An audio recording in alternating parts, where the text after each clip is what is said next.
Well, I run a department of 5 people, and we work in partnership with lots of architecture organisations in the UK, the Architecture Foundation, the RIBA, many other groups that are putting on programmes to promote architecture and discussion about architecture, really. I mean, obviously we don't get involved in the bricks and mortar of architecture and not really in the policy side, but I think we're more on the side of kind of stimulating debate and discussion about architecture and where it interacts with other branches of the arts and also society.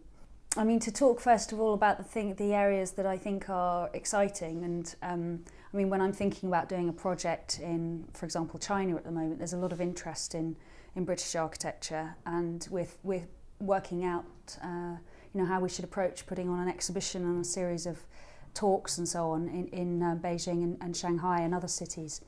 And so I've been looking at the kind of scene in the UK and trying to work out, you know, what's the most dynamic kind of area of work going on. And I mean, our job at the British Council is not to promote British architecture. I mean, that's responsibility of UK trade and investment. So our brief is really about cultural engagement, so sharing of ideas internationally. And so, I mean, I think one of the things that I think's good in British architecture at the moment is the overlap between teaching and practice. I think there are a number of particularly younger practices that are overlapping in terms of their work in architecture schools, where they might be running units, doing research, developing ideas, but also practicing. And it's the way that ideas travel between academia and practice that I think is really, really good in the UK at the moment.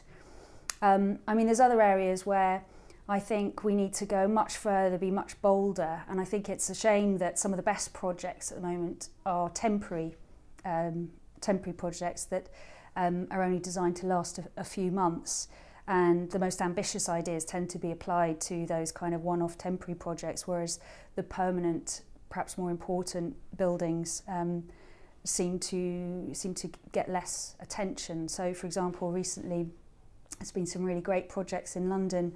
The Cineroleum, which was a temporary cinema that was built in a disused petrol station by a bunch of graduates from Cambridge School of Architecture. Well, that was a great project.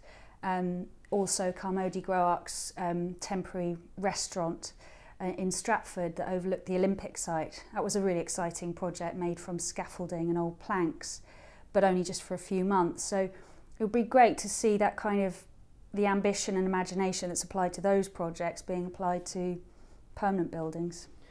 So I think it's our job at the British Council to challenge perceptions of Britain and to show that not everybody in the UK is kind of building skyscrapers and office blocks and working on large-scale commercial practices, but we have other things going on here as well.